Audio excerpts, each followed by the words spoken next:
Hi everybody, welcome to Caketastic Cakes. It's Jen and I'm going to show you how to make Jack Jack from The Incredibles. Starting at the very beginning is a red ball. The red ball then becomes a red, not a ball, a red very slightly pear-shaped ball. And then you stick your lollipop stick through the ball. And then you're going to have to fix it because it's going to smush it down a little bit. So you don't want the candy apple on a stick look. You want a candy pear on a stick look. And then you get right into the legs. The legs are just a cylinder, like a hot dog of gum paste. Press down on the foot and pinch it out a little bit. And then curve the leg a little bit. Cut off a little extra that I'm doing right there. And stick it on the side, because the idea, I guess, is his uniform is like a little jumper or romper, whatever you want to call it, for the baby. So it's really not very detailed. It's not too hard at all.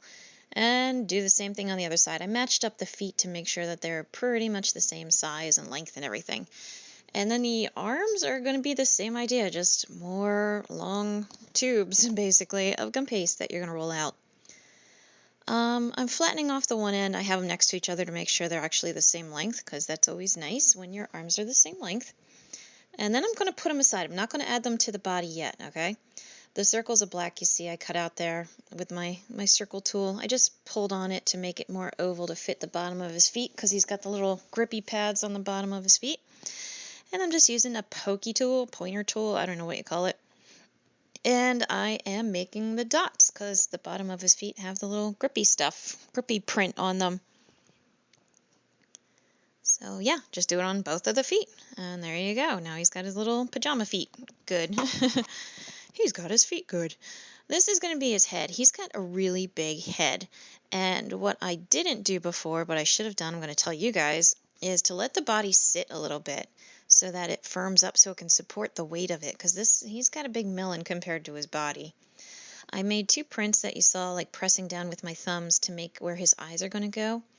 And I'm using my knife there, or my X-Acto knife, to kind of trace out where his mouth is going to be. He's got just a big, regular, cartoony, smiley face.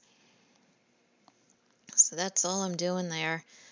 And I am going to work on his mask now. The mask was kind of a pain in the butt, so you're going to have to just take your time with it like I did. I started with a circle. I pulled it to make into an oval. I cut out a little curve at the top, and then I'm going to do the same thing kind of at the bottom. So it's more like a footprint or kind of figure eight, like a very loose, fat figure eight. You can see what I'm doing here. And make it work. Just keep working it. You see, I put it on, and now I'm pressing it and shaping it to make it fit his face a little bit better, because it's hard to make it exactly right when you're just doing a random mask for a head that you just rolled out a few minutes earlier. And once you're happy with it, then I'm going to add a little ball of gum paste for the nose and just press down on either side. You can see I'm super close up there. And that way he'll have kind of nostrils as well as his little nose. But keep his nose small, because Jack has a pretty small little nose. And these are going to be his ears in true Disney fashion. The ears are pretty darn simple, and I appreciate that because you don't need complicated ears. I started with balls, pressed them down on the one side so it sticks up on the other. And I'm just kind of flattening off where the top will be. And tapering it in a little bit to kind of give him more of an earlobe. And the extra part, just cut it off. See? Snip right off. And again, try to get a little bit of shape to it, but you don't have to go crazy into the details, because it's actually one of the things Disney characters are known for, is their lack of detail in their ears. So you can see I'm connecting it, pressing it into place, giving a little bit of that earlobe still. You can see this one came out a little better because the first one is always the roughest. A little bit of water, press it into place, and then he's got his ears. Isn't that nice? Oh boy, I gotta fix that. And I will later, but I don't show you that. Just assume it's fixed very nicely. These circles are kind of flattened out. They're small. They're going to be his hands. He doesn't wear any gloves or anything like that. And can you tell I was mixing red before I started working on these hands? So each little finger separated out, rounded off a little bit, so it's not so squared off if it ends up looking like that. And once you get the two hands a good size like that, you're just going to set them on the leg. I had to mail this guy, so again, I've said it in other videos, when I mail them, I have to keep them all close together and into their body. I can't have arms sticking out by itself or they'll break in the mail, because, I love the postal service, but yeah, they're not the most gentle with packages. So anyway, I put the hands on the leg, put that circle of flattened black on top, and that's going to become the cuff of his sleeve. Connect everything with a little bit of water, and then press the arms against the body to connect it all. And now it looks like he's just sitting and holding his arms on his lap. Just like that. Now I'm just sizing it out. I'm going to make a neck for him. And it's just the same color, peachy color, that we did for his head and his hands. It's no big deal there.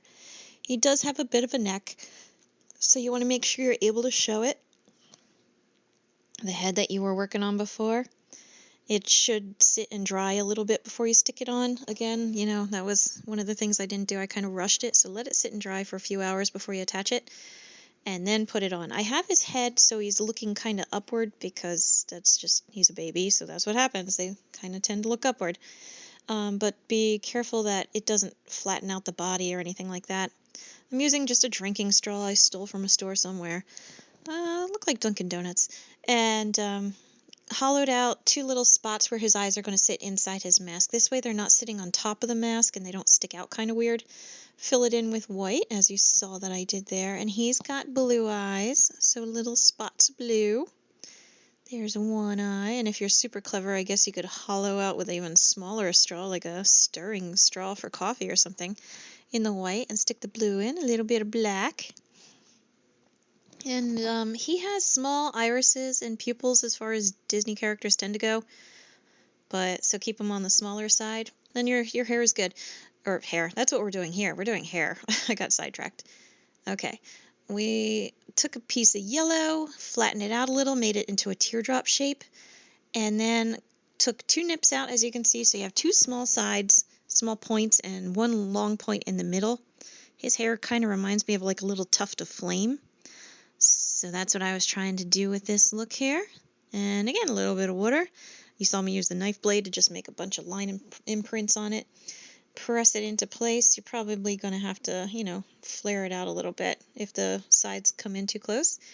And already we're doing good. Now, I told you I didn't let the head dry enough in order to put it on and start working on it, so I had to take it off. In theory, hopefully you guys, your head is dry enough that you could put it on there again. Fill in the mouth with red, add 2 little bottom teeth, and there you go. You got Jack, and he looks cute, and he's fun, and hopefully you like this video, and you'll subscribe and like it and send me comments, and if you make something, you'll send me pictures, and I hope you enjoyed the video, and thank you for watching Caketastic Cakes.